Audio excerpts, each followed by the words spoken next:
Welcome everyone to our panel discussion, The Faces of Homelessness. We are really super grateful that each one of you is here, since we are all an important part of this discussion. And Hope, that is sponsoring this event, wants to give a big shout out first to the Longmont Museum. The Longmont Museum has donated the space and has donated use of the tables and the chairs and the sound system, and even a playful time when Justin and I were setting up. He donated that. I did not have to pay him to laugh with me. Thank you, thank you, thank you. And second, we'd like to give a big shout out to the Longmont Community Foundation. Eric is here. Many, if not all of you know Eric quite well, and they support our community in so many diverse ways. They have sponsored the food and the drink for this event, and we are super grateful to them because they support us in so many other ways as well. Thank you, Eric. Thank you. And Longmont Public Media, standing right here, Emily and Stephen, they are donating their time tonight to make a professional recording of this panel discussion. So we are super grateful for your time and your expertise and the way you're making it possible for the word that is broken open here to go forward and reach many more people. Thank you.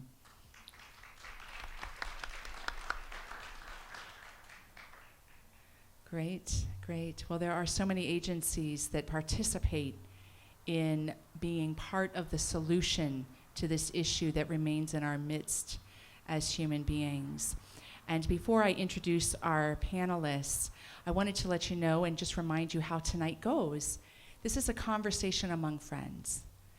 This is a chance for us to open our minds and our hearts to look at things in new ways, to consider new innovative solutions and possibilities, to draw together in an area and an issue that can be really fraught with tension and misunderstanding and fear. And our time together tonight is to help to allay that experience, even if it's just a little bit. So we hope that after tonight, you will take the conversation even further. Don't let tonight stop you. Don't let tonight be where you stop with this conversation. Thank you.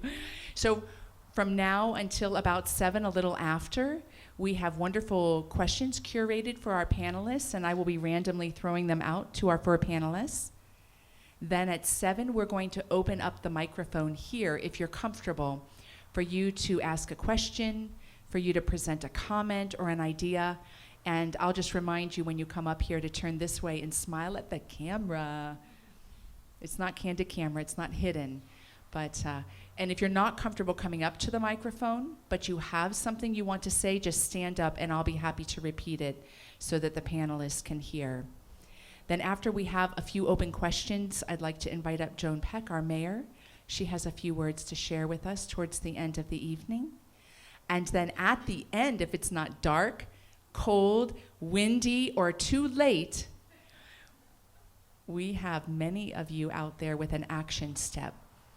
As we talk deeply about this issue, these 4 panelists came up with a whole slew of action steps, because it's always nice to know what we can do after we talk about something very challenging. So there are many of you out there with action steps, and if the elements make it possible, we're going to invite you to stand up and share your action step. You can also get copies from me, and you can also get them digitally if you email me. So we have newsletter sign up there that will go to all 4 agencies. Are you guys ready to get started? All right. If anyone's comfortable to come a little closer, we won't be asking questions to anybody in the front row. Second row will get the question, not the front row. So if you feel a little audacious, come and join us up in the front row. All right. So first I'd like to introduce, you know all of these people, I'm sure, but they deserve an introduction because of their devotion in service to our community. And first is Alice Sueltenfuss, our executive director at Hope.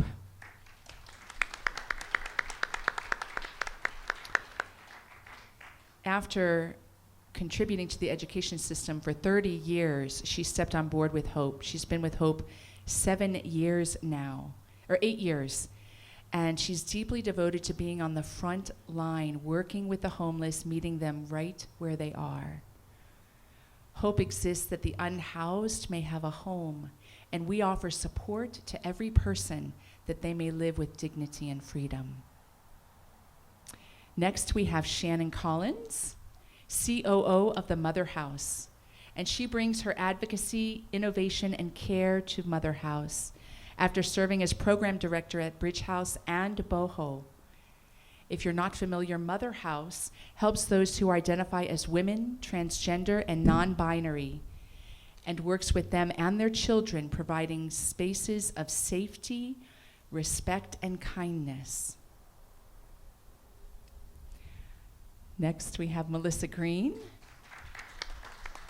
Executive Director of the Bridge House. She was a firefighter, and she was moved when she witnessed how those struggling with addiction were underserved. She left her job and has been with Bridge House now for 7 years. Bridge House offers adults suffering homelessness who are able to work the support, the housing, and the opportunity to change their circumstances in a community of care. And then on the end, we have Tim Rakow. I'm saying that right? I never. Rakow. Rakow. Sorry. My bad for not asking up. Executive Director of the In-Between. He is a 28-year veteran in the nonprofit sector, walking alongside those that are marginalized, bringing an understanding and compassion to the multitude of challenges so many face without support. The In-Between supports families and individuals through these array of challenges with transitional housing and supportive services. So I would say we've got some pretty awesome panelists sitting before us, yes? All right. So we're going to jump right in, and I'm going to rely on reading these questions so that I give the nuance. There are so many seen and unseen factors contributing to this community-wide issue. We're here to unpack that issue, to bring a deeper understanding that can be a catalyst for change. Shanan, we have many agencies and initiatives devoted to supporting the unhoused among us. What is a crack in the system that makes moving out of homelessness hard to navigate? So, as a case manager, it is extremely difficult for us. It is extremely difficult for us to navigate all the different systems, because all the different systems have cracks in and of themselves that people need to jump through or jump under or jump over. And it's very difficult for someone who is in a state of trauma, who is just fighting to survive, to navigate all these different systems. One of the things we need to do as agencies is to all come together in Boulder County and really collaborate together, because we cannot overcome these cracks in the system unless we are all working together and we are communicating on a daily basis. It's going to take all of us to help with this homeless problem in Boulder County. And there are so many cracks, like so many people have mental illness for different reasons, and it can take up to 3 to 6 months to get just an intake. That's not an appointment with the therapist, that's an intake. Affordable housing, there is none. There's not enough housing to go around for everyone. And what there is available is very coveted, and there are wait lists that are years long. So it's not as easy as, oh, let's just house them all. There's nowhere to put them. So what do we do in the meantime? That's the big question, and that's why we need to all come together and solve these problems of all these cracks that appear.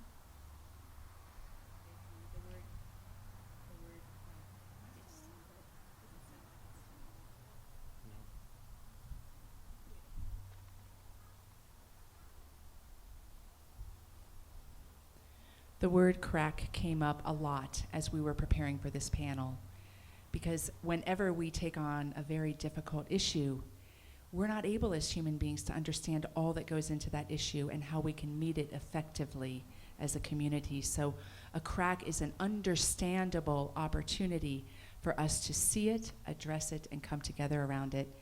And I wanted to invite Melissa to speak as well to low barrier access point. Here's a crack, but maybe you aren't that familiar with that term. Will you share more? Absolutely. So one of the things that we know working with the population is not only are there cracks in the system, meaning that there are not enough resources out there for people to access at a very low barrier status, meaning that they can walk into one door and talk to multiple resources in one place, so that they're not having to take the bus from location to location to location, which is very difficult. I mean, in our daily life, when we're out working and running errands and we have, a list with 5 different things to do and they're all in different parts of town, we can jump in our car or on our bike or get on the bus. It's not that difficult. However, for our homeless population, they're carrying everything they own on their back. They're more worried about where are they going to get some food, how am I going to charge my phone, where am I going to sleep tonight that is safe.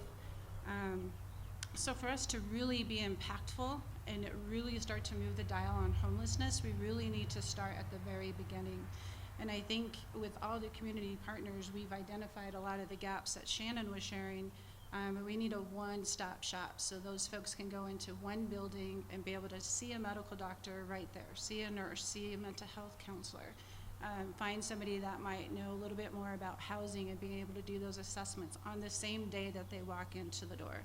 And that one-stop shop should also have a place where they can store their belongings if they're going for an interview, or if they need to take a shower, or do they need new shoes because it's cold out and their shoes have holes and the water gets in, and then we start losing body parts. There's just so many different avenues that we need to put into one place so that those that are experiencing homelessness really can have their needs met safely. Thank you. And a scene challenge is the phrase cost of living. We all throw that word out there a lot. But Alice, how can you speak to the challenges of cost of living, particularly for those that are suffering homelessness? I brought this newspaper article with me. It was out of Saturday's Times Call, and the writer, the realtor, Tom Kalinsky. The article is Colorado Metros in top 10 for highest price gains and most expensive housing. Double-digit price increase in median single-family houses and first quarter of 2022 meets 70%, outpacing the 66% of the quarter right before January of 2022. As mortgage rates rose in first quarter, affordable housing worsened. That spoke to me that even in the realty world, they see what's going on with us.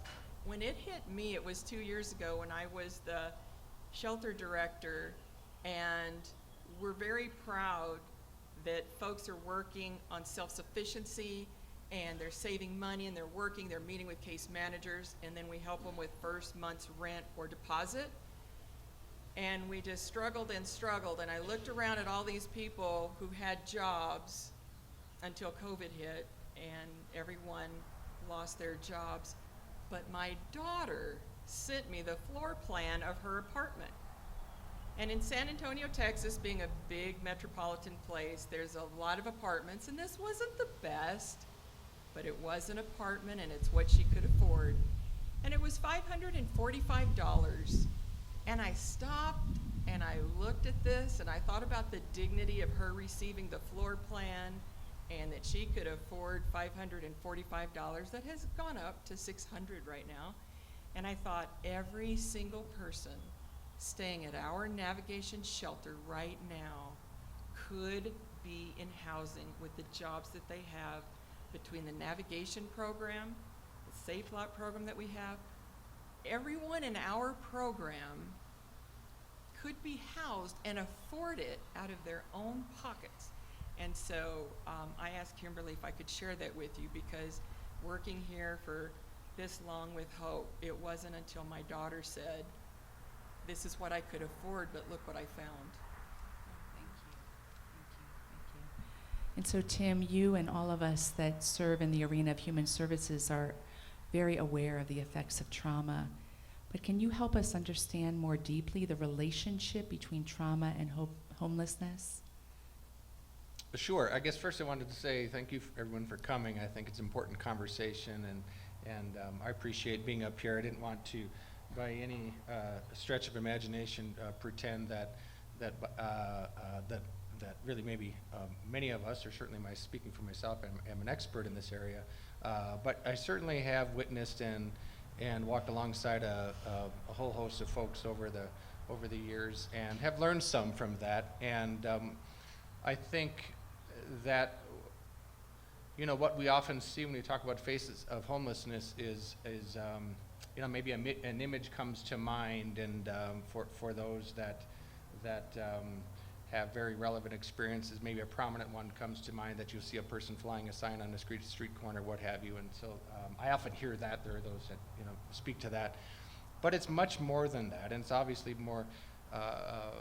It impacts all populations, ages, and indiscriminate in its way when we speak around homelessness. But all of the folks that are in a situation where they're experiencing homelessness are really living and suffering from significant trauma.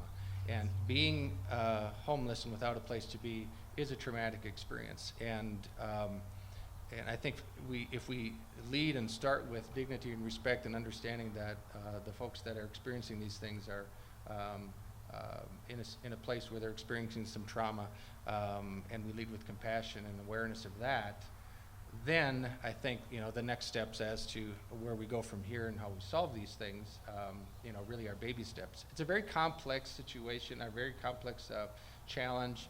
It's not overwhelming, and that we can't be about the fixes to say that it's just too big, too complex. No, there are definitely some things that we can and should be doing, and we are doing.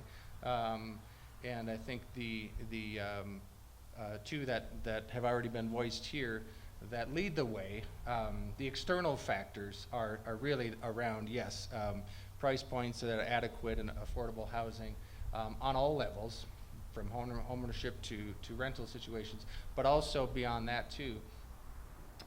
External factors are, a livable wage, and certainly wages are not keeping pace and haven't kept pace for decades. Those of us that that are in our 50s or greater, we're probably fortunate to, if we are homeowners, come across our first house that maybe was 2 or 3 times the cost of our salary or our income that we had. Today's reality that it's probably 10 times what a person's income might be as the initial price point, and so it certainly have gotten out of context. And so understanding that what was once the case in our society back in the 60s, 70s, 80s isn't applicable today. It's a different reality. So therefore it needs new, creative, different solutions for that. Yeah, thank you. I think a way to pull that all together is to ask you tonight to consider yourself, whether it's yourself or someone that has had difficulty navigating this kind of loss in some way, whether it's somebody that we've helped that is homeless in our community, or whether it's somebody that's in your family or your friendship circles. We have many, many individuals right in our midst that are challenged on these very levels. I remember in 2007, I had dear friends who were single moms who lost their home because of some of the things that happened and didn't have other available resources because they fell through the cracks of having too much to have access to resources. So on that note, talking more softly and penetratingly about cracks, Melissa, how would you speak to this multifaceted issue when it comes to city, county, state, federal cracks? And what are some of the thoughts that you have about some of the changes that we can bring about together? Yeah, that's a great question, and I think, kind of already sharing my thought on needing a one-stop shop. I think right now there's not a better time than any for us to kind of rebuild the systems that we have in place for those experiencing homelessness. There's a lot of interest in those that are on the street. We hear about the camping bans, we hear about, recently trying to say you couldn't live in your car. So there's a lot of interest in this subject. And right now, the cities, the state, and the government have a lot of dollars that came from COVID that are sitting there waiting to be spent. So they have a timeline, and they have to be spent by a certain, time, depending if it's ARPA or Build Back Better neighborhoods. They have to be spent by the end of 2024. So right now is the perfect time for us to really dig deep and look at the services that we have and build them back stronger, so that there is money there for rapid rehousing, as Alice was talking. When you do find an apartment, you have to have the first and last month's rent and a deposit, and that's a lot of money. And for those that are working or paycheck to paycheck or living in a navigation center, they don't have that kind of money sitting in their bank account, but we can make those dollars available. We can also put these dollars into homeless service providers, the nonprofits that are already doing the work. You have a lot of experts sitting here that have different niches in the homeless population, and there's several other nonprofits out there that are the expert in their particular field. We should be funneling money to those nonprofits so that they can build their programs and make them stronger, so that our impact is greater. And if we can get everybody into one building where they have access to that with the dollars from the government, it would be an amazingly new system that would be impactful, and we'd see the dial on homelessness start to move in a positive direction. So my, action step, if I could jump ahead, is to really reach out to your policymakers, to those that are holding the purse strings, and talk about what are you doing with these dollars that are available, and how can we put them into our communities. Great, thank you, Melissa. Thank you. So pointing into another opportunity, raise your hand if you have ever felt that you've been set in your ways about anything, ever. Small, big, right. Changing mindsets on an individual, collective, or global level is challenging. That is completely challenging because of the comfort and the difficulty that can be involved. And so we wanted to give a little bit of a reflection on the mindsets that limit us, that reinforce cracks. And one of them is our stress in America, which has strength and weakness, to independence in place of interdependence. Shanan, how might you speak to this mindset and this whole pull yourself up by your own bootstraps mentality? Well, that statement in and of itself is a fallacy. No one in homelessness can pull themselves up by the bootstraps. Even everyone out here, we all had help throughout our life to become successful in whatever endeavors that we have chosen to pursue. No one is an island unto themselves, even if you feel like it. Everyone here, we all think, oh, this could never happen to me. I would never allow myself to be homeless. My family would never allow myself to be homeless. But this statement, pull yourself by your bootstraps, just allows for that thinking of, if you just get a little spunk, you just work hard and you focus, you can do it. You can do this by yourself, and that's just not true. It takes a village. It takes all of us to help each other. There was a woman that came to my shelter about 5 weeks ago who I've known about 10 years, and she was trouble with a capital T, but she had completely changed, if you want to call it. She had pulled herself up with her, she pulled herself up. She was now sober.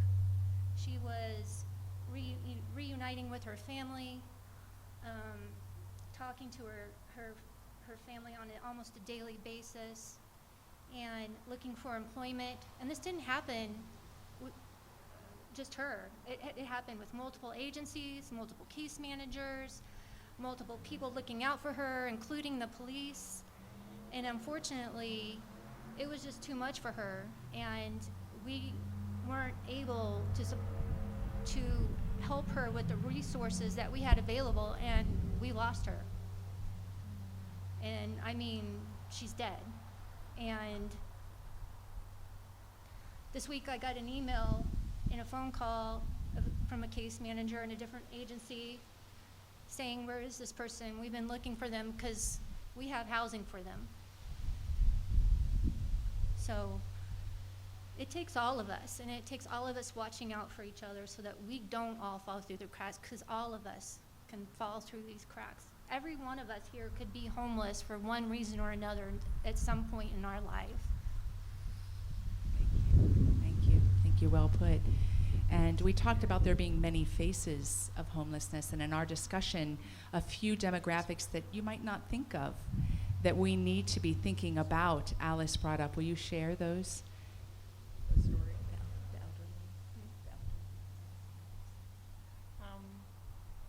So driving here, when we were driving here, I passed this gentleman that can stay at our shelter, but he just has this aura of happiness about him. He's over 55, and he has a disability that, Laura, I know you're gonna laugh out loud when I say this. When he walks into the shelter, it's like, hola, ¿cómo estás?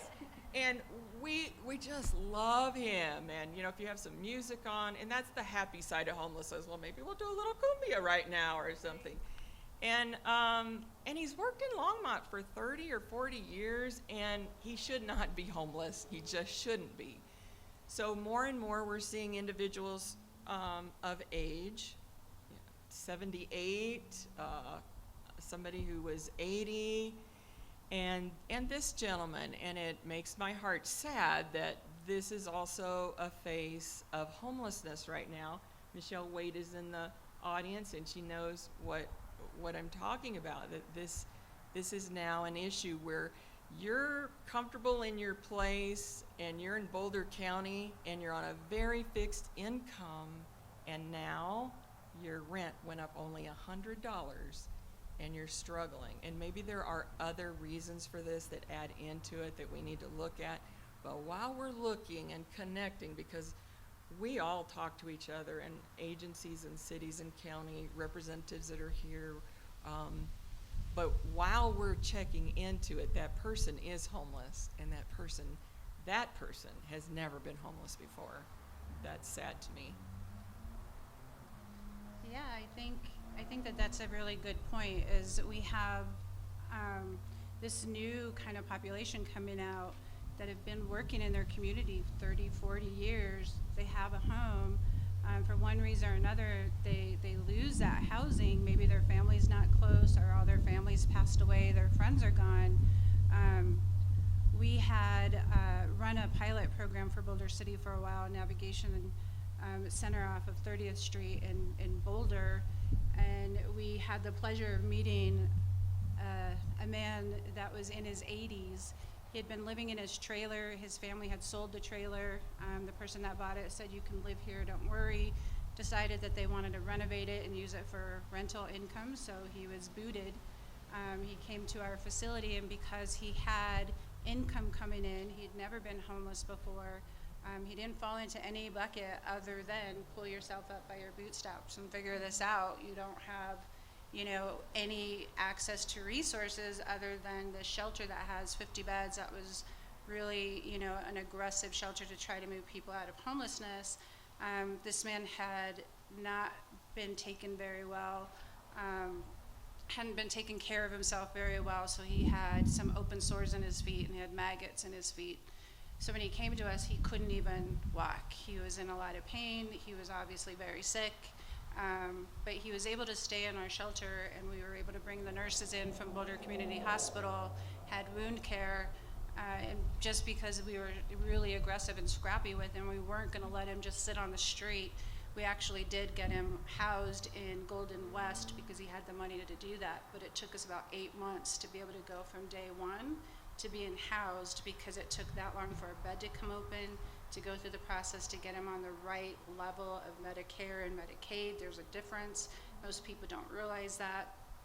So that is one of those gaps, and one of those reasons that if we would have had a one-stop shop, which was what Path to Home had, we were able to pull in all the resources when we needed them. We were able to be successful, but it took months of our time and his time being patient with us. And I think the joy of this guy is he wasn't as happy as your guy. He definitely was not singing in the hallways. But his whole goal was to be able to walk around the block So every day as his feet got better, he would get his walker and he'd get walking. And by the time he left, he was able to go all the way around the block. So he made me do that with him a couple of times, and a couple of the case managers, just because we had become his new family, his community. And that is what we need to have more passion out there with, serving our folks. Sure, I could add, so earlier I had said that, homelessness is, those experiencing it it's indiscriminate.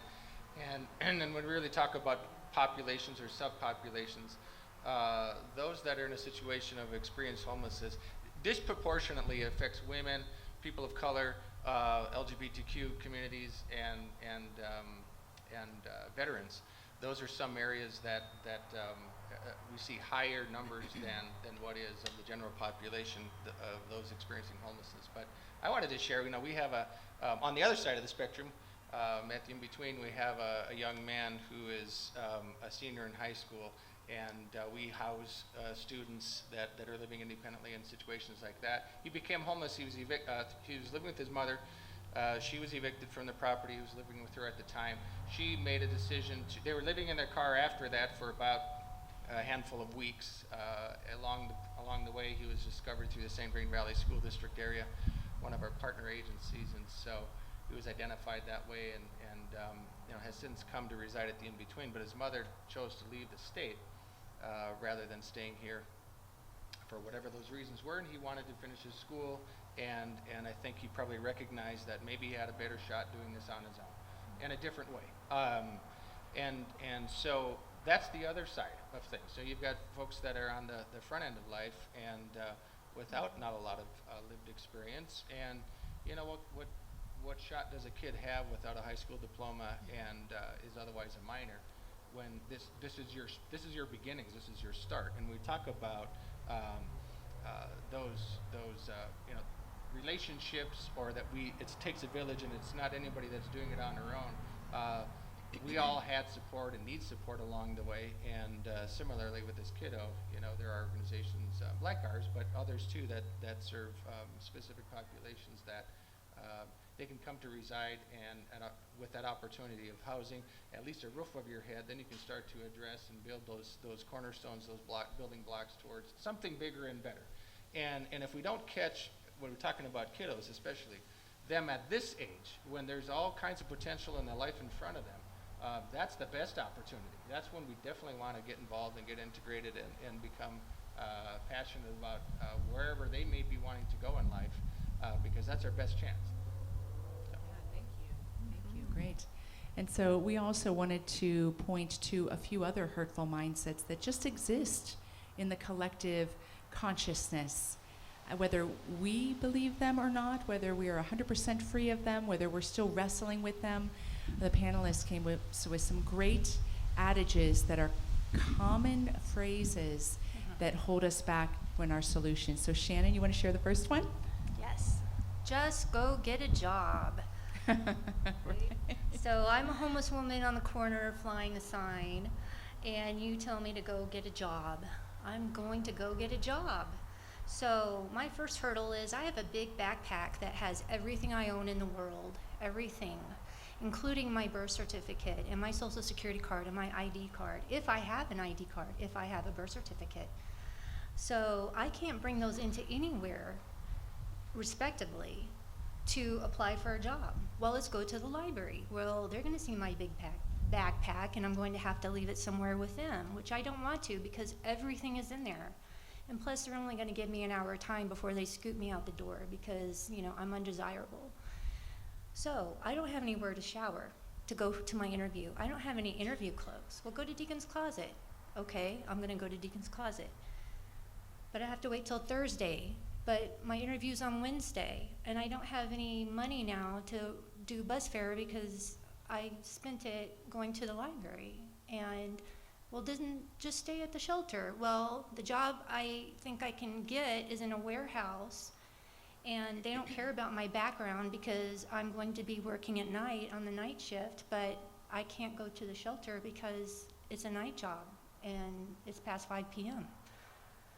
So I have a big backpack. I might not even have an ID. which an ID, to get an ID, you have to have a birth certificate. Birth certificates can take years to get sometimes, depending on what state you were born in. An ID here is just as difficult. Sometimes it takes months and months and months, but you know what? I don't have an address. So where is my birth certificate gonna go to? I don't have a bank account because I don't have any money. And I don't have 2 forms of ID. I have an ID, but I don't have 2 forms of ID. So how am I gonna get a job? And then once I get a job, I can't sleep because I have this nighttime job, or maybe I have a job that goes just past 5 p.m. and now I don't have any shelter. I'm sleeping on the street, but I have to stay awake because I'm super scared because all these guys over here, they might come and bother me. They might even try to rape me. The meth head down on the other side of the bridge, they're making so much noise I can't sleep at night because they're having some kind of manic break. So I lose my job because I'm not performing well. And I kind of smell, and my clothes aren't clean because I haven't gotten my first paycheck. Thank you. I think we got it, right? Good job, Thank Shannon. you. That was it in a nutshell. Yeah, yeah. Alice, you had one. Your mindset. Your mindset. Sorry, I thought you were moving on to the next question. I would have to say all people who are homeless are alcoholics and drug users. And I just want to say that while there is a lot of that we're dealing with, when we start uncovering what the deep issues are, people who never had their basic needs met by 4, you have to have those developed by the time you're 4 years old.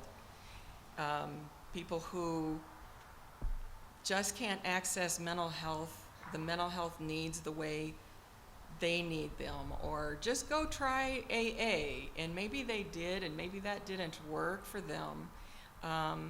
But to put people in this square of you're a drug dealer and you're an alcoholic, there are so many people out there who might have those issues, but there are reasons for it, and not all of them are doing those behaviors. There are, as you know by reading the news, plenty of opioid and meth issues with housed people right now that are causing problems across the United States with deaths.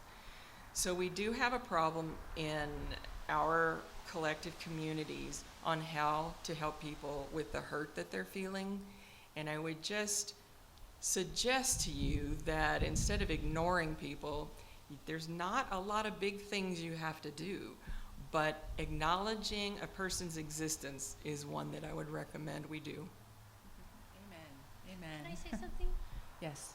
So this mindset is so entrenched that if you're a person who falls into homelessness by some weird occurrence and you're not disabled, you're not elderly, you're not an addict, you're not an alcoholic, you don't have a minor child, you're just a normal, everyday person falling, like everybody's a normal every day, but you don't have any of these stigmas attached to you, there are very few resources available to you.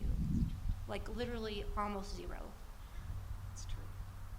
And what's a mindset you named, Melissa? Probably my favorite sarcasm there is you're just lazy. You just choose to do this. This is what you're choosing to do. And as Shannon gave you a really good kind of a mindset of what a daily, life looks like for somebody that's on the street. They are working every second of the day so much harder than we are on our most taxing day. They are always thinking about, am I safe here? Am I gonna have food tonight? Where am I gonna sleep? Where am I gonna store my backpack if I do get lucky enough to have an interview? Where am I gonna find, my friend who I know at night we could take shifts in sleeping? We talked a little bit about trauma, and just being homeless in and of itself is its own sense of trauma because you're living in crisis every second of the day. So even when you're sleeping, it's really light and you're not getting decent sleep, so you can't even think clearly. I think we've all, especially if you've ever had children, young children, you don't have a lot of sleep when they're growing up. If that is your constant life where you don't have a chance to relax and actually get down to your baseline, you're working very, very hard. So there is not, I've met a lot of homeless individuals, I've met a lot of homeless addicts, and I've yet to meet a lazy one. That is not a choice that they're making, and they are working so much harder than we are. I would agree. Thank you.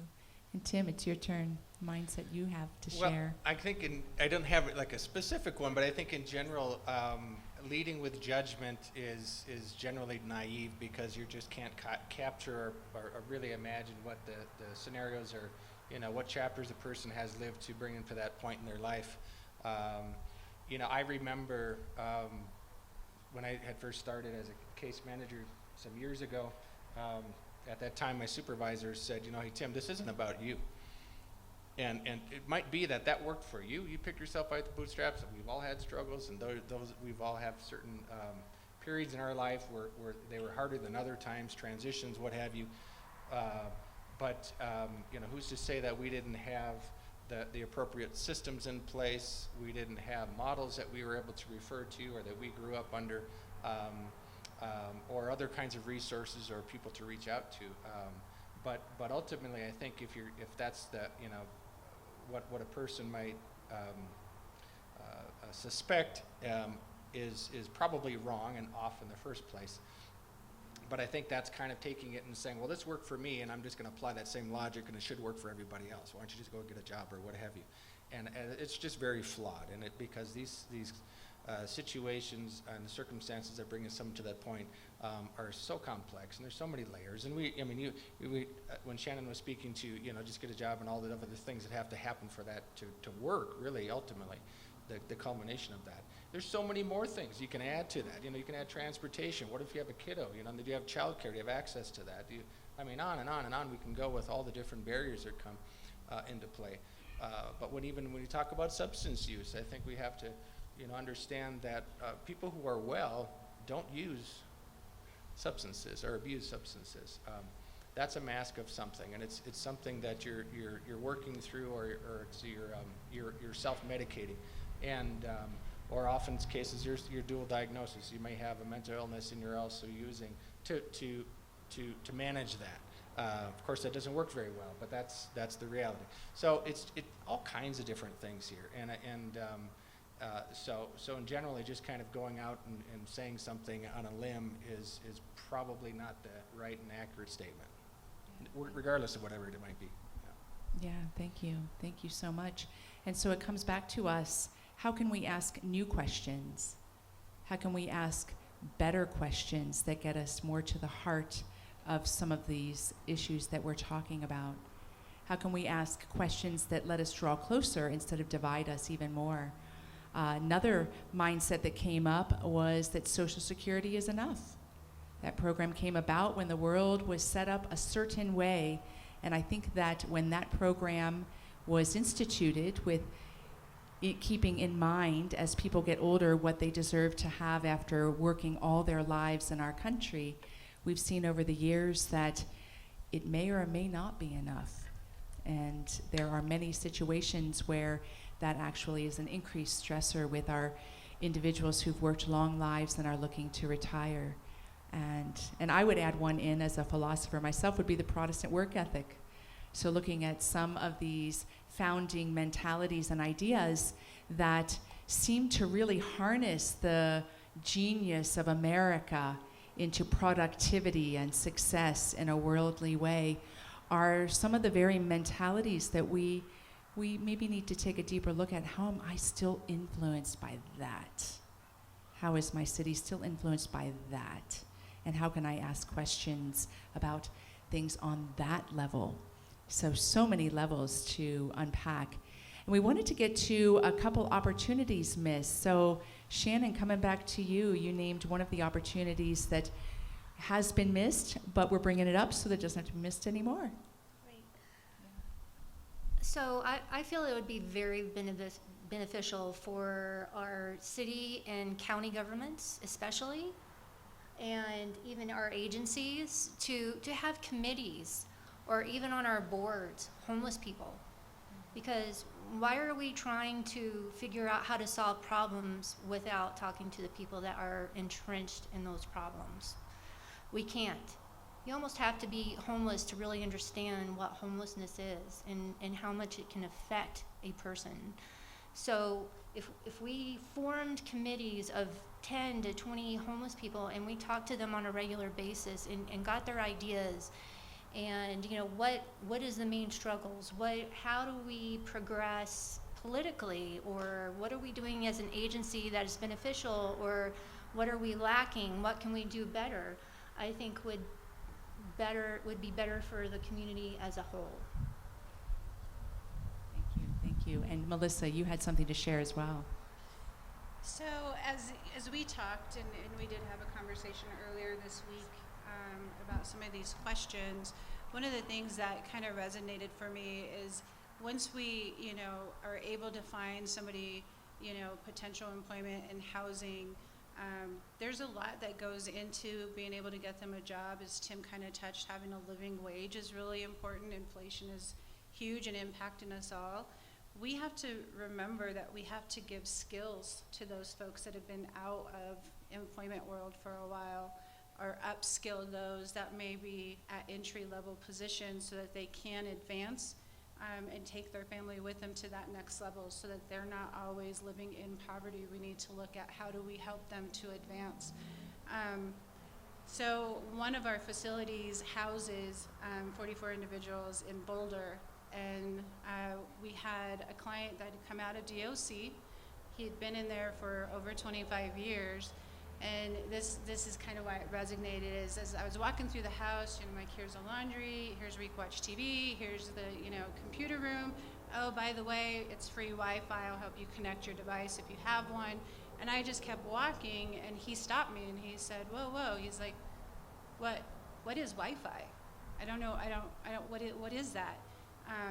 So it made me really stop in that moment and think the things that I take, for advantage every day. I can pick up my phone, I can turn on my smart TV.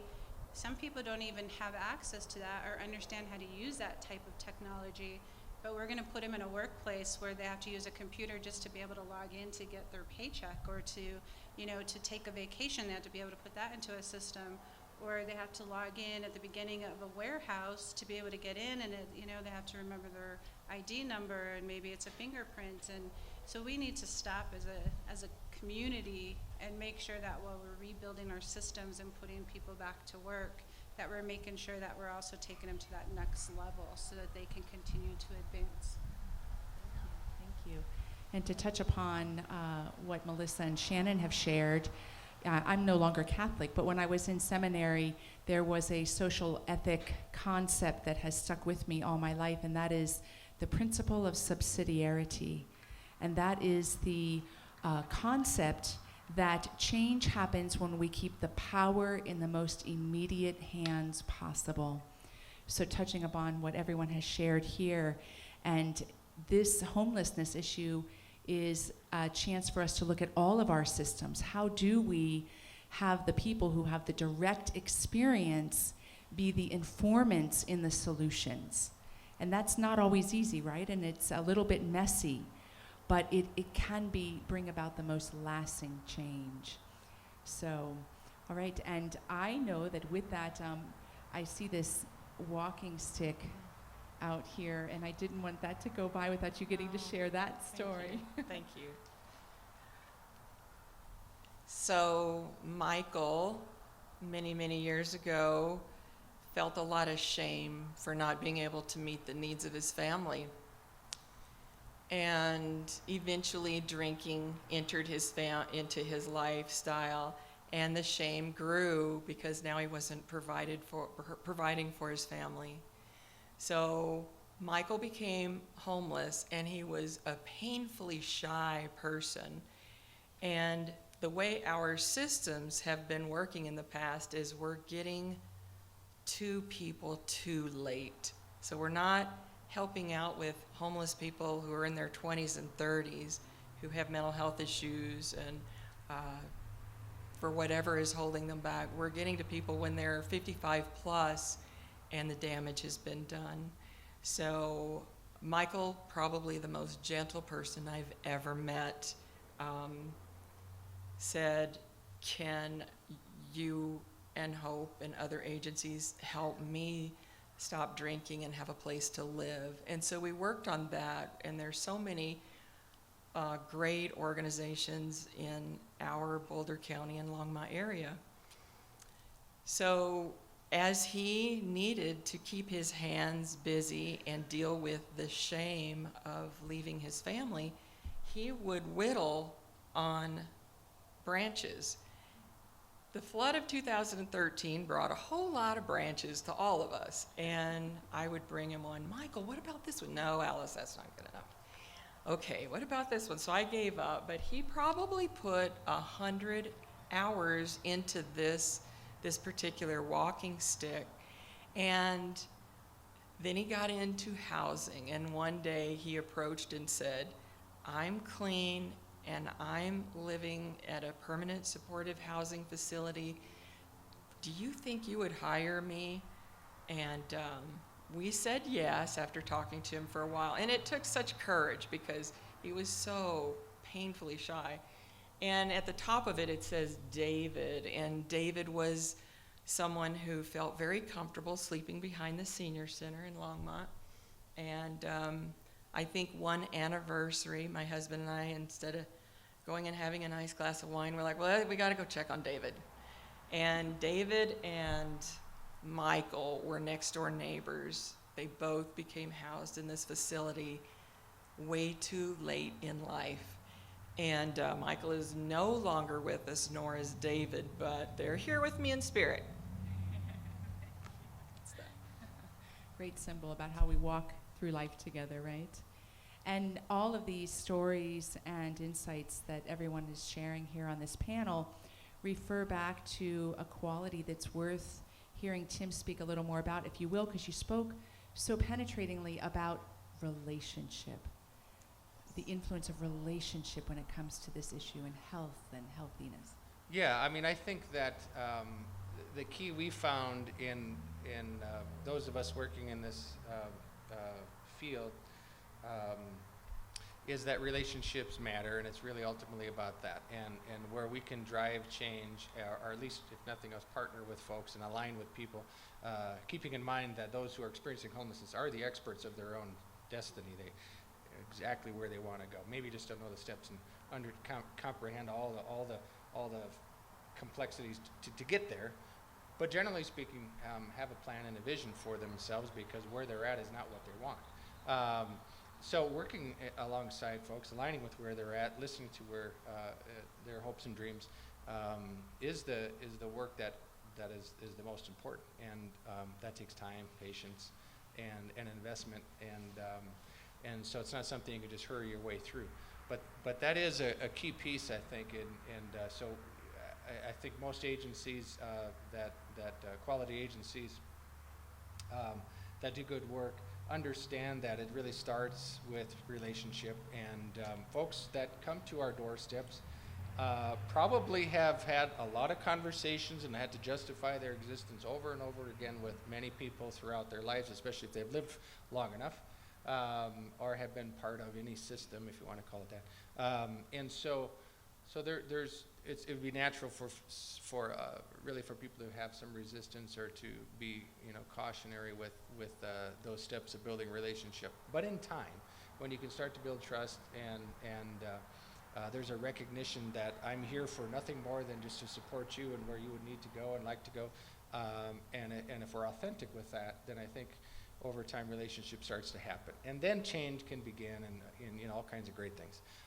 But it really is about relationship, and I was going to just offer, if I could, real quick, Kim, that when we talk about opportunities, I do think that Longmont is better positioned than many municipalities. We have I think, a strong support in our government systems, city, county. Certainly, we have a plethora of agencies that are doing good work, but I think, to me, keeping in mind, in the back of our minds, that this is these kinds of investments are the investments in our community, and they're important. So, folks who are experiencing homelessness are not cast-offs. They're integrated in our lives all the time, and I mean, I know because we work with a lot of folks at the in-between, but We have all kinds of people at the in-between that are probably checking you out at the grocery store. They're probably the ones who brought your food if you ordered it last night. You know, through your app. You know, they're bringing your food that way, or they may be the person who is, you know, providing the landscaping service for you, you know, at your home or for your neighbor or what have you. And again, you know, on and on and on. There are the working folks who are contributing, otherwise just don't have a place in the community in way of housing. But they should, and they deserve it, no more than no less than the rest of us, I think so. Thank you. And another reflection question, you can tell I'm big on participation. Raise your hand if you have ever in your life been embarrassed by a weakness that you had. Maybe you wanted to hide it and not let somebody know that you weren't able to do something, or you failed at something, or, right. And think of the courage it takes to be in a society that's fairly punitive and somewhat harsh-minded in many ways towards individuals experiencing weakness.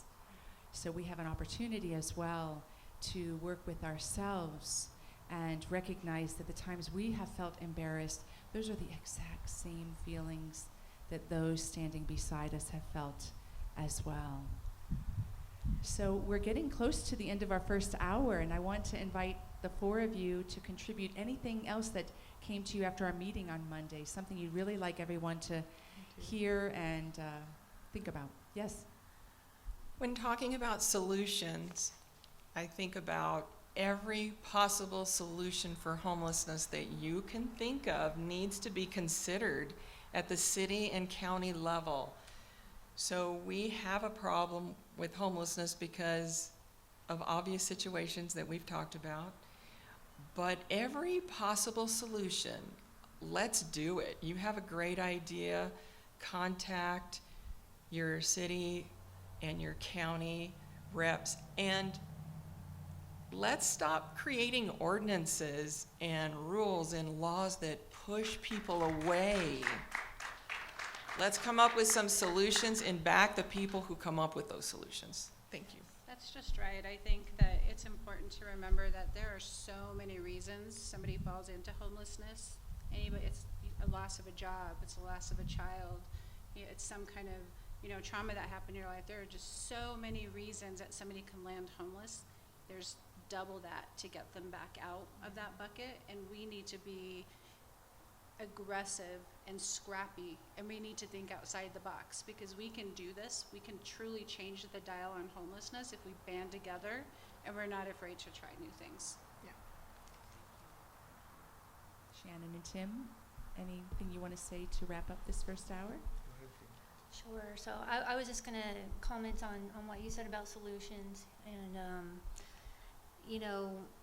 and being at the city and the county level is, I know in Boulder, I can't speak to Lama, but I know in Boulder there are laws surrounding dogs that protect them more than they do human beings, and to me that's really sad.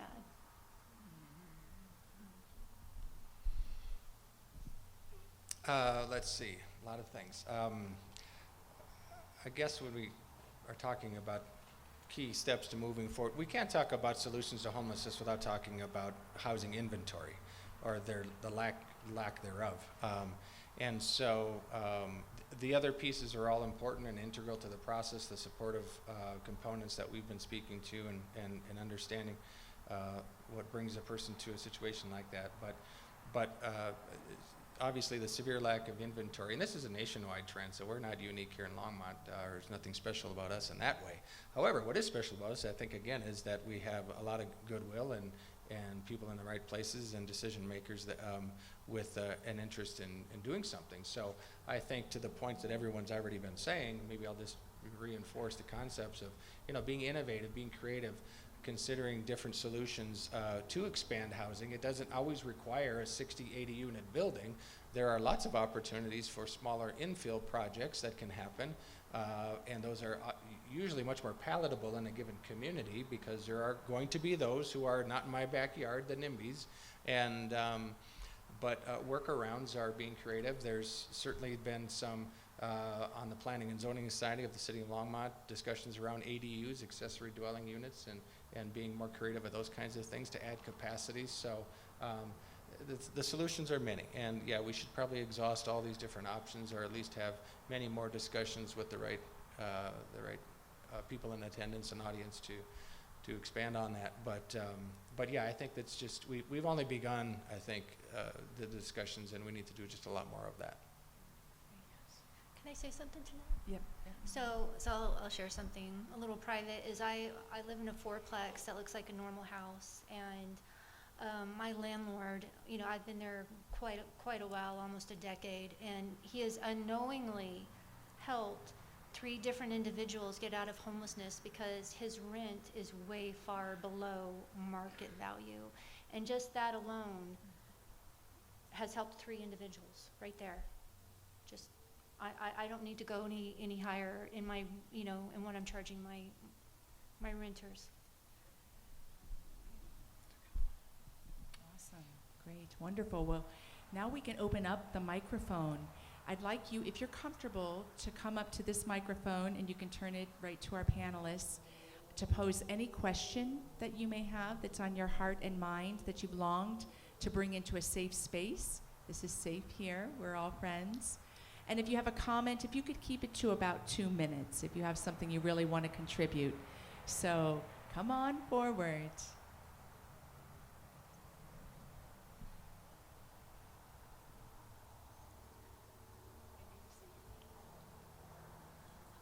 Hello, I'm Emily Hagan, and I am a resident of Longmont, and I have felt the impacts of affordable housing myself. So I love that your landlord keeps the rent low. One of my first ideas about housing was to give incentives to people who keep the rent low by having businesses in the community pour in some of their resources so that people could draw out a prize for keeping their rents low. And that sounds kind of small, but when you said that, I thought it could help. And so that's the kind of partnerships that I think we need to do. When the Chamber of Commerce thinks that the R Center is an enemy, that's probably not gonna help. But if the Chamber of Commerce says, oh, we can put our businesses in front of everybody who are housing owners and developers, and we can share what we have with people who are doing something good for our community, then they get something like a really nice dress at one of our boutique local places, or a nice dinner out, and it helps keep the rents affordable. So that's my first random idea. I have a whole proposal about it I wrote in the middle of the night, so I'll send it to you if you want. But that's one thought. The other thought that I've had is that mental health is actually stemming. The cost of not having mental health facilities is causing us to have homelessness. And I don't know if you know, and I know that this is putting you on the spot, Mayor, but how many mental health beds do we have in the city of Longmont?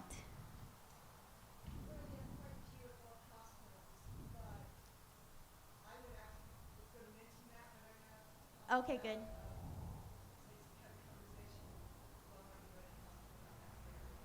Okay, so I Googled it briefly while I was here, and there are 51 at LLP someplace, but there's really not enough. There's not enough in Colorado. So if we have this grant that can help us to figure out how to have more mental health beds, that will help. My big dream right now is to have a place that would be helpful for women specifically, because they are so vulnerable in terms of their own bodies being targeted specifically, so that there would be a mental health facility that's close to a women's shelter that would help provide both of those needs. And so maybe we won't get a doctor and all of the things they might need, but if we could deal with mental health and shelter, I think that that would be helpful. I've got the shelter. So, okay, the shelter is good. We're done. The other thing I know is that people who really have this stuff, their backpack, and they have no place to put it, it would be great if we had lockers in the parks that were large lockers, or maybe by that field where the U-Haul building was, that are in the ground. You can't pick them up. They're really solid rock lockers that people can store their stuff in, with not money, but like you have at the YMCA, those just codes, and you put those in public places so that people can go get a job. They can go get a place to take a shower, whatever. Okay, and final thing, those restrooms where there's a timer that helps that you won't stay in the restroom forever, so that helps make sure that people don't live in the restrooms. But they clean themselves. Have you heard of this kind of restroom? You know what I'm talking about? Okay, I think we need at least 5 of those in Longmont. So, those are my ideas. I am a pastor in Lyons and Lafayette, and I will soon be in Lafayette and Louisville. And it's just on my heart that these people who are here in our community need more resources, and we can do it. So let's use all that money that the state and the county gives us and target it to people who really need it the most. Woo! Yeah, girl! I'm sorry. We're Bingo. running out the gate with innovation. Tough to follow that. All right, who would like to come up next? Yes, come.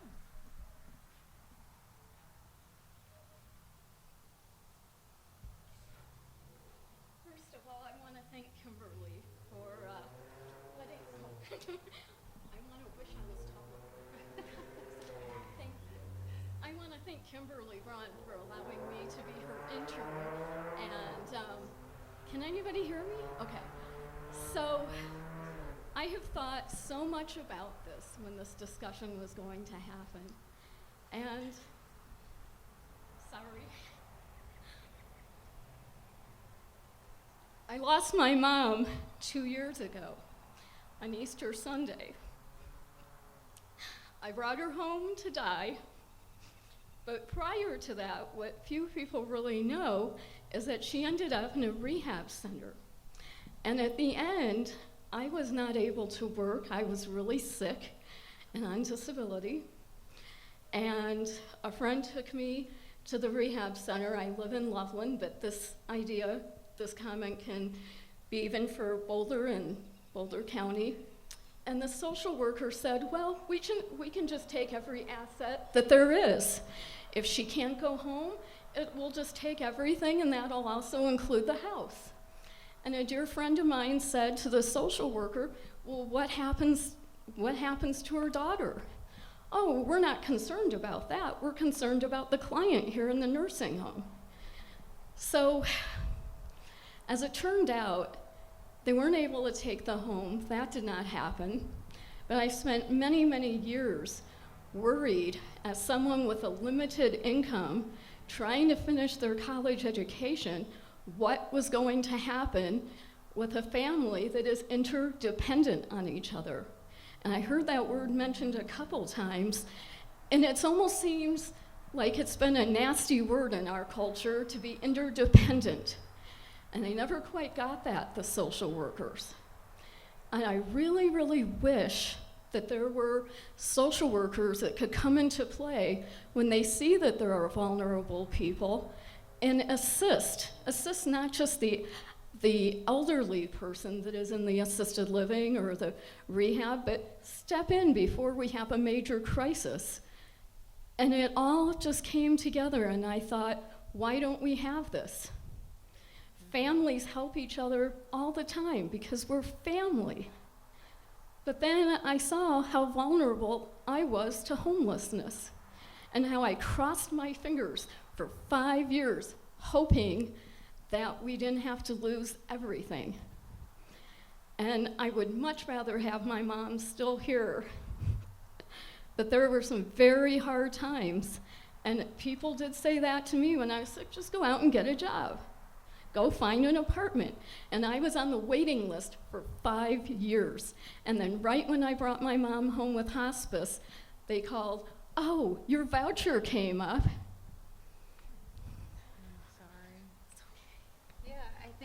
Thank you for sharing your story, and I'm sorry for the loss of your mom. But you identify, a huge gap in our system, again, your mom had her home, she had worked, she had, income, you had your disability, but it only takes a very small bump in the road to knock off an entire family, and that's a generational loss. So it's not going to go, that doesn't go away quickly, and it breaks my heart to hear how families are put into the situation of, you can either have your loved one having medical care in a facility, or you take them home and they don't receive any care, because you're going to lose a house, you're going to lose a bank, you're going to lose everything that's going into that household. And you're right, families take care of families, and we need to extend that broader. As a society and as a community, we need to take care of each other. And there's no reason why we can't make the systems protect everybody that is out there and suffering, because when we put a family into homelessness, it takes a long time and a lot of resources. There's a lot of trauma invested to get them back out of homelessness. So if we can prevent it on the front side, we will do so much more benefit for our community and keep ourselves healthier and happier. And with that, the mental health side, right? There's just not the support for that. And Emily, you talked about it as well. We might have 51 beds in Longmont, but that bed can only be held for 72 hours if they're put on an M1 hold, but then they can't get in for an assessment. And if that person needs medication, that could be 6 to 9 months out. And when they do meet with that counselor the first time, it's going to be on a Zoom or a Skype call. And I know that I've been on a lot of Zoom calls, and it's very hard to make a connection, and I'm sure as heck not going to share everything that has me hurting that day with somebody on a screen. So in general, we just need to do better. As providers, as a society, as a community, we need to let go of the stigmas and start taking care of each other.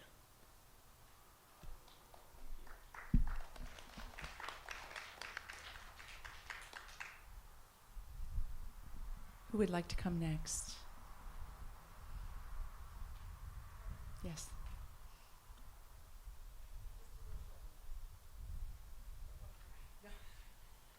Talking about the 50, my name is Denise. Talking about the 51 beds that Longmont has, I have a mentally ill son that's 31 years old now. And, oh, I'm sorry. Woo. Yeah, so my name's Denise, and I have a 31-year-old mentally ill son, and obviously he didn't know, even told me the other day, he says, Mom, I didn't know what was wrong with me. Very intelligent, but just didn't fit into society, and ended up, using the drugs and selling the drugs. And but the point I really want to make is the fact that we don't have a place to even help them get better, and you all know that. He's taken himself to the hospital and said, I need help. Well, what's wrong with you? Do you have a plan and a time and a way that you're going to kill yourself? If you don't, you're going back home. You're on the streets. You're out. So he would, maybe be contemplating suicide. He'd tell, whatever his feelings were, and they would call me in the middle of the night because I was his contact. And they would say, oh, yeah, we're going to have, the so-and-so from so-and-so, talk to him. And we did find him a bed eventually. Oh, we found him a bed. Well, where's he going? Well, he's going to Colorado Springs. Now, this was from Longmont to Colorado Springs for a 72-hour hold, which wasn't even enough. I'm like, wow, so here he gets in these transport ambulances or whatever they have, and you're scared to death already, and you're going down I-25, and then you go to another strange place, and then in 72 hours, they're just watching the clock. Okay, you're out, you need your bed. I mean, if you have a heart attack, if you have any problem, I don't recall them looking for you a bed. Why is mental illness of the brain an illness put aside when it has so many repercussions in our society and our life? My son has 75 stitches up and down his arms. He went to Centennial Peaks, and in 72 hours, they said he was ready to go. And I said, really? Do you think you could help him a little bit longer? Well, they kept him 2 more days. And he was still furious in his manic state of whatever it was that he did that with, that he didn't even want to come to our house because his brain was, just not there exactly.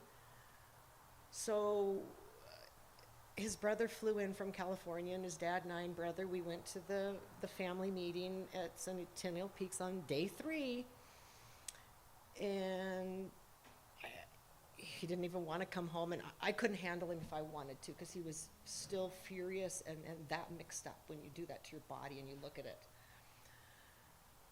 So I said, well, what's going to happen to him? And the social worker said, well, we'll just give him some money and he can go to Denver on the bus and find some, literally, that's all. If people don't understand really what's going on, it's going on. It's bad. And to think that, like I said, he's taken himself to the hospital. Police in Longmont know us. Corps knows us. That's a plus, right? You always want to know all the important people in town.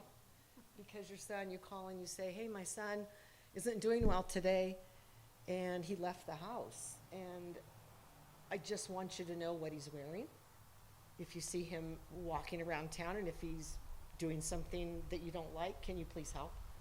Can you not arrest, can you, in the core group in Longmont, I probably need to talk to the police department to say how helpful they've been to my family. That's all I know to vouch for, is that they've done well. They check up on me. They got me counseling.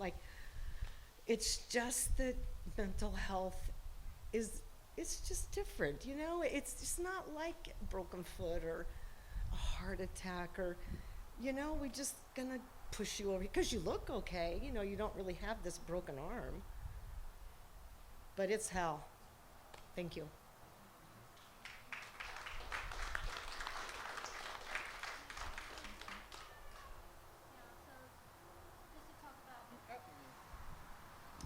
Just to talk about mental health, there are no good answers except that they're so overwhelmed that there's nothing to say, right?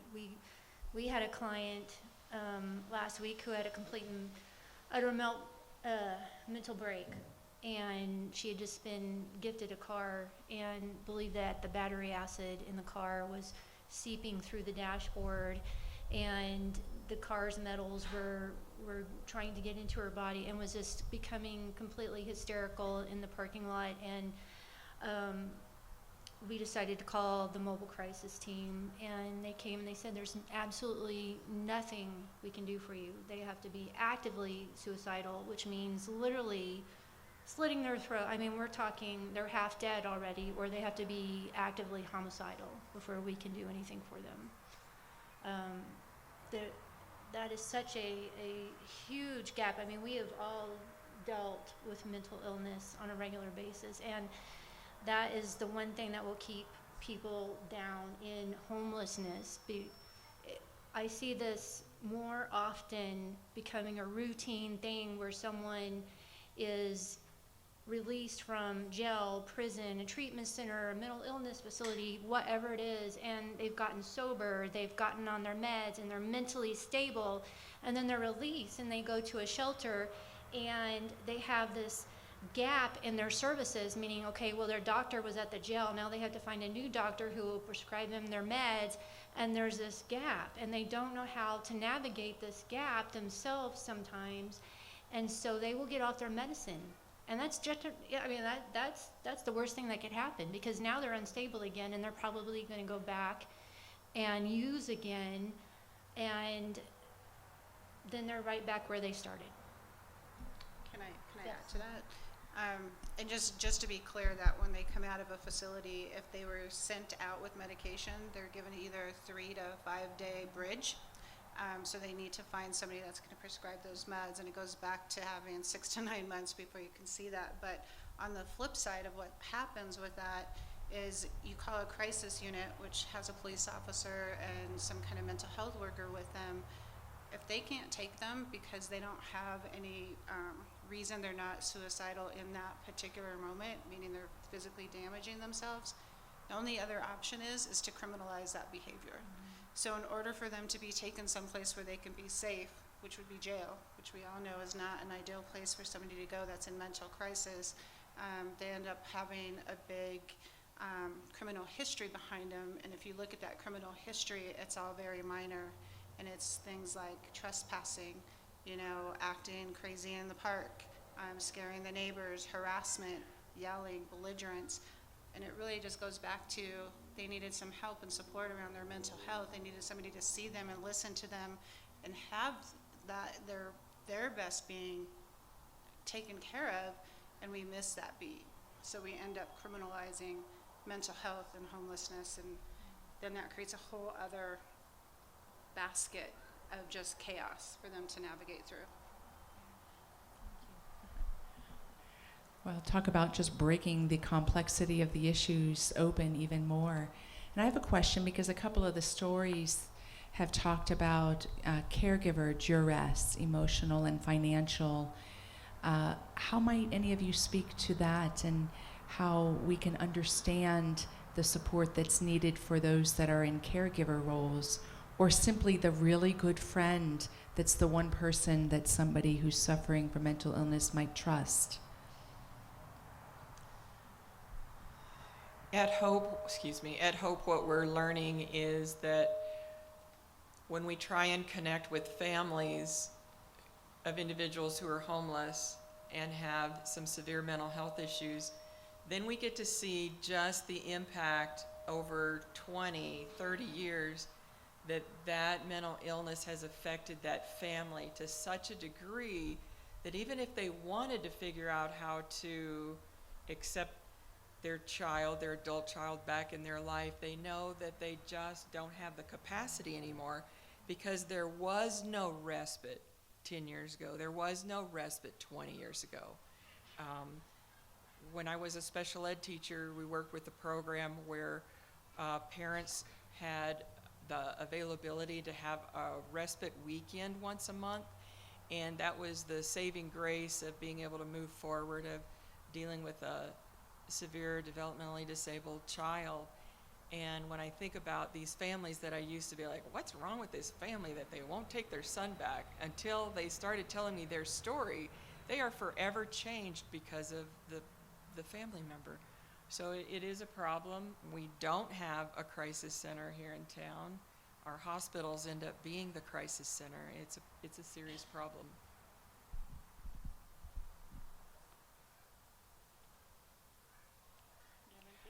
I just had a memory of the movie You've Got Mail with Tom Hanks and Meg Ryan. And in it, Meg Ryan has this one point where she says such a great statement, because all along Tom Hanks is saying, oh, it's not personal, it's just business. And she said, I don't get that. And I think that that's coming forward very strong for me, is that it is always personal. Everything we're talking about is personal. And the stories in your own life parallel these stories, maybe not in magnitude, or maybe in ways that have resolved, and we're talking about unresolved issues, but we all have the same stories. We're all on this healing process. There's always been a moment in someone's life when they were in true need, maybe even just emotionally. Maybe you were 8 years old and you were crying and nobody held you. It can be as simple as that. We've all got our stories to relate here that can help us get really close and intimate to how personal this is as a human species, and the commitment then that is part of what it means to be human, I believe. So, who else would like? Yes, come. Kim, you're a gifted facilitator. I never thought I'd hear rom-com at anything like this, so thank you so much. So I just wanted to say to the panel, I'm Eric, and I just wanted to say thank you so much for sharing your stories. And I have to share with you one of the things that I hear at the foundation all the time is that, well, if we provide such great services, others are going to come here, and we're going to be overrun. And I'm just saying what I hear and people tell me. So what would be your response to that? I'm just curious. I think we have to stay professional on that one, but honestly, I think that myth has been debunked, meaning the systems were torn down during COVID. There weren't access to as many services because we had to be, 6 feet apart, and certain, agencies could no longer offer day services, and for whatever reason, a lot of services went away. But we didn't see homelessness go away. We didn't see the encampments quit growing. We didn't see them disappear. We didn't see them get smaller. It's the opposite, in fact. So even though we don't have as many services, and if we build it, they will come. That was a great movie. It was a great line in a movie. It's not in fact true. What we're doing is we're just not serving the folks that need it. We're leaving the most vulnerable of our population to fend for themselves without any resources. And that is just probably, maybe I should have shared that with, some of the thoughts of, they're lazy and pulling themselves up. But the more robust services that we can put in place, that is how you change homelessness, and that is how you impact those that are living on the streets. It doesn't matter if somebody came from Colorado Springs up here. It doesn't matter if they came from Wyoming here. They are here in our community. They're not going to go away. They're going to have police out. They're going to have EMS. They're going to have fire. They're going to be in the hospital. They're going to be in our courts. They're going to be in front of our storefronts. We have to serve the people that are in our community regardless of where they came from. Yeah, I recently asked some of my staff this exact question, what their response would be, and it was, so what?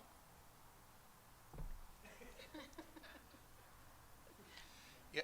Thanks for that prompt, Eric, because that was one of the things we actually did talk about when we gathered prior to being here tonight. And build it and they will come is also a fallacy too. And there's always an element of some truth, or grains of truth in anything. When we talk about don't give any money to the person on the street corner, they're just going to use it for drugs or whatever. There's an element of all of that is true, sure.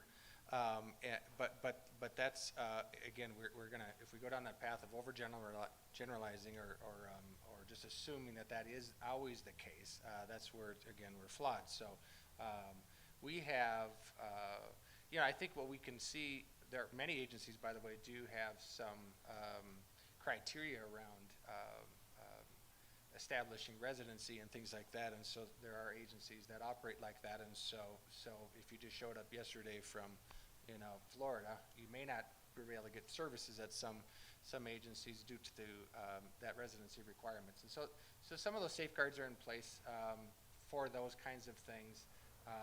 Should it matter, that's certainly a comment that's worth having a conversation around. But by and large, when we see that, it wasn't long ago, LHA, Longmont Housing Authority, once again brought up opportunity for those who are eligible to seek Section 8 vouchers. And when we see that we have, well, Natalie Berto's here this evening, I don't know in the end what our final numbers were compared to the numbers of vouchers that were given out. It speaks to the need. The need is vast, and so when we do have supports in place, that need was already there, and so there's not enough resources for the vast need that is there. So I'm not sure that I necessarily get caught up in thinking we're going to spend all these resources and then the people are going to come from everywhere around the country. They're already here, really.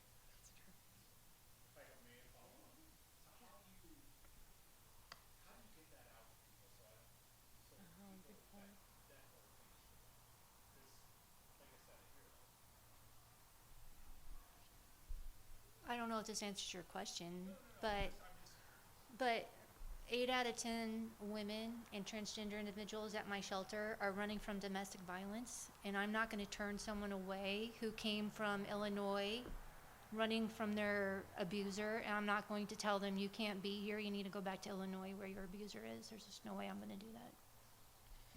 And I think if we change our mindset, and we need to change the way that we view this and the way that we discuss these issues.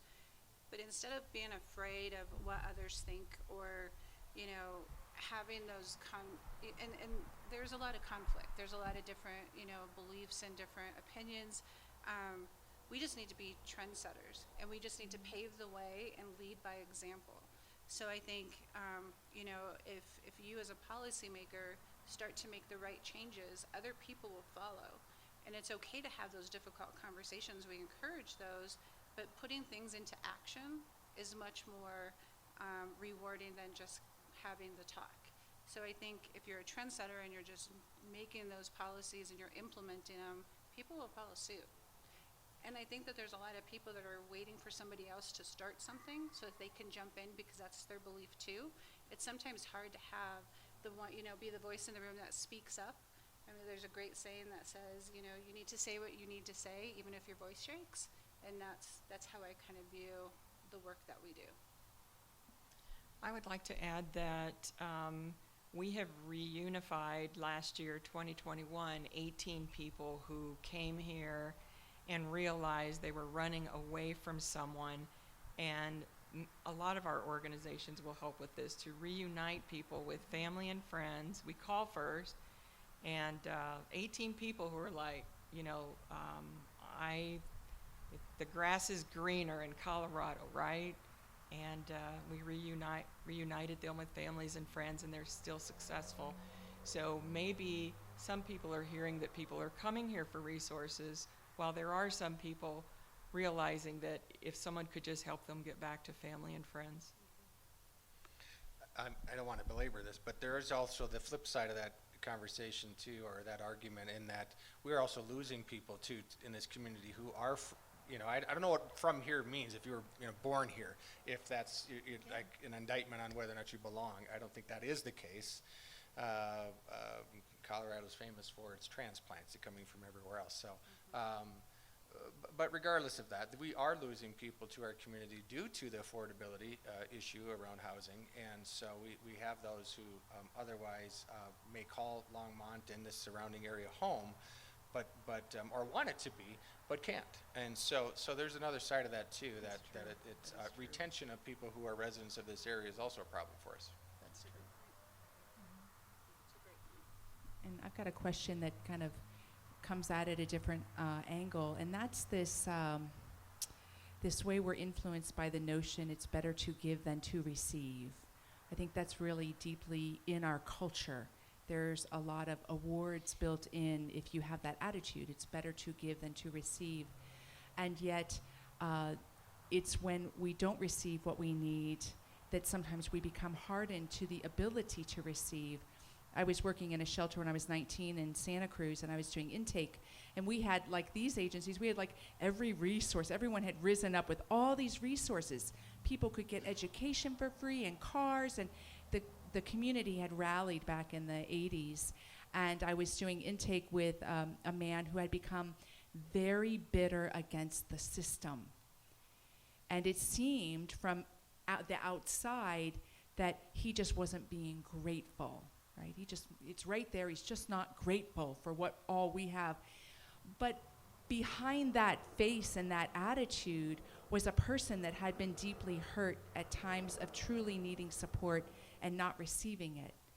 And I'd like to invite any of the panelists to speak to that giving and that receiving, and how hard, it's hard for, I think, any of us to receive sometimes. Maybe a compliment, on a much minor level. How might you speak to that, the way it influences the work we do? I think sometimes it's hard to even ask. It's not so much as receiving, but it's hard to step up and ask. And if you've been on the street for a while, people don't generally see you. They look past you, they see the sign, they see the dirt, they see the smell, they see the problem. So then it becomes even harder to step up and ask. And that's where it goes to, Tim kind of shared the relationship part, is we have to keep having positive engagements with folks that are needing services so that they can get to the place where they're comfortable enough to even ask. And I think before they can receive anything, they have to be in a safe enough space where they can ask for it. And they are the experts of their future. They know, they have all of the answers. They just need a space that they can also share those and ask for help to get to that point. But that's a great point, and you worded it so eloquently. Thank you. Other questions? We've got a couple more minutes before we bring Joan up. Any other questions or comments or contributions? Joan, may I give you the microphone?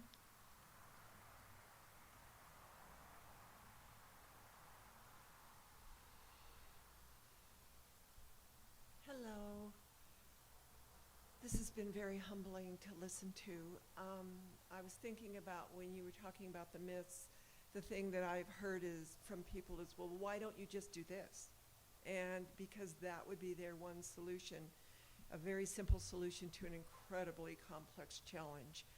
So every time you mention something, I could comment on it. The one thing I do want to tell you is that I care very deeply about this issue. And I was on a call today where the county was going to make an ordinance, but we got that stopped. So again, it was criminalizing, for me, it's criminalizing homelessness. So there are a lot of things that we can do, and the city manager and I have been talking about a lot of things. What I had brought to him right after I got elected is I want a campus. To the point that this panel was making is that in Longmont, we give people a list of where they can go for certain services. Well, if you're mentally ill, you're not going to be able to figure out, do I go on Kaufman Street? Do I go over to Martin Street? Where's the Hour Center? I have no transportation. I've got all my stuff in a shopping cart. And it is so overwhelming. It is so demeaning. So my vision is that we have a campus where all our services are in one building, which is what we really need. But until someone has a place to lay their head and they know that that is there for them, it's really hard to address anything else in your life. And when Shanan was talking about the girl that was, the woman that needed a job, et cetera, the one thing she didn't mention was food. Because all day long you have to figure out where you're going to get food. How are you going to eat? Are they going to let you in? Do you stink? Is anybody? It's very difficult. So we are working on this, and as I mentioned before, I met with Longmont United Hospital because what the city manager and I both know is that we need beds in this community. And are there beds that the city can lease in Longmont United Hospital? Because it isn't full. Is there a floor we can lease? Is there, because to the point of discharging people after 72 hours when they are not capable of being discharged, and where do they go? We've had people in Longmont discharged from hospitals that have died under trees because they were not ready, they weren't well, and their wounds hadn't healed. There was no one caring for them. So it's very important that we have a place where a person can stay for a week. But the answer, and this is to me, and I totally get this, the operating costs of doing that. Who's going to pay for the nurses? Who's going to pay for the caseworkers, the mental health? And to that end, I did make a motion that we put so many dollars every year in an ongoing basis for mental health, unhoused, and addiction, so that we have some dollars.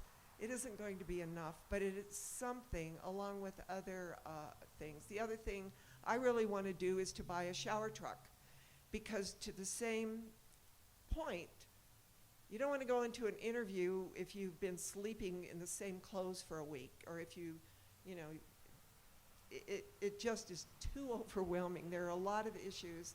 So anything that we can do, the discussion is ongoing. We're going to have a big meeting with city staff in a couple of weeks to address some issues,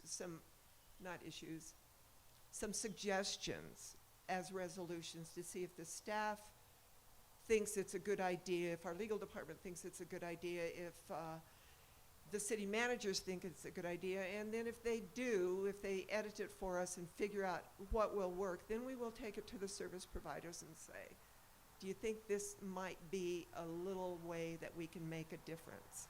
So we're always working on it. Any ideas, like they said, any ideas, please bring them, because it is overwhelming.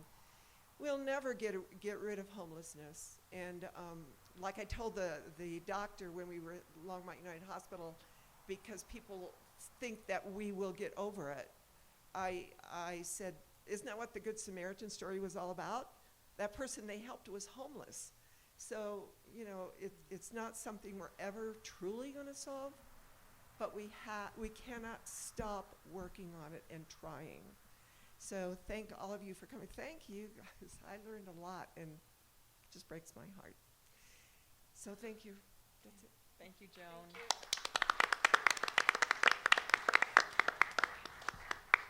Hopefully, in this discussion, as we're learning from each other, one of the many takeaways is the realization that you are the greatest asset to this issue. It's you. While it may be daunting and it may seem overwhelming and you may seem powerless to be an agent for sustainable change, you are the greatest asset. I've written a lot of grants for Hope over the past 2 years, and our greatest cost is what? Our staff.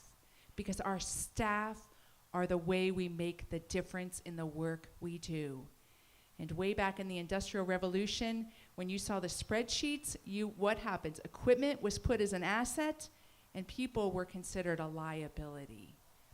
So we have the chance to change that by recognizing that each one of us is an asset as well in being a cause for change here. So we have, on that note, we've got some action steps. So there are many of you that got a tiny little piece of paper out there. If you're willing and courageous, I want to invite you to stand up with that piece of paper. These action steps came forward from our panelists here. I also have a hard copy of all of them on one sheet, and you can also email me and I'll send the digital copy. Just to remember, there are practical action steps that we can be doing that help shift and lead towards change that's lasting. So if you have your action steps, stand up.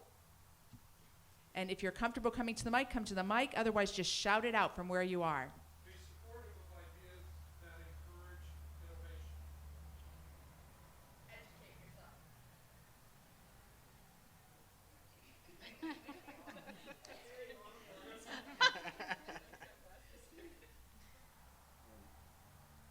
Entertain the idea of a low-barrier hub as the right door for anyone who is in a need of housing.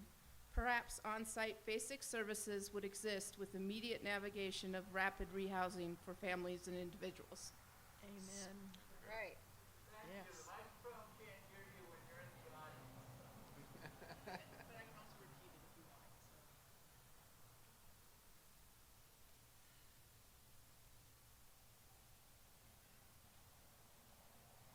Talk to your local policymakers, politicians about what they're doing to support homeless providers. How can we better serve the unhoused population? Low barrier service options, one-stop shop, better funded resources. Yeah.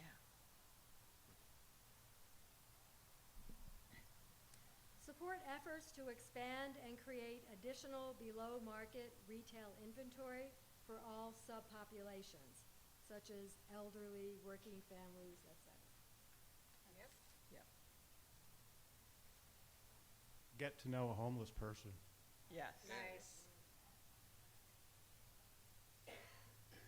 Consider involving your churches to any extent, small or large, to assist with the issue or to invite nonprofits to speak on the subject of homelessness to smaller groups.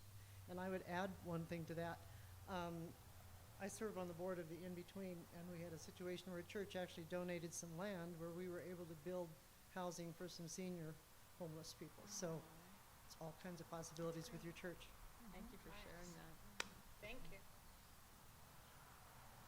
Service providers start to communicate and work with state, city, and county stakeholders to rebuild the system so that we better meet the needs for those seeking services. Thank you. Well, it's been an honor to be able to be the moderator of this discussion. Hopefully it'll be one of many. And let's give a round of applause for these amazing panelists willing to sit up here.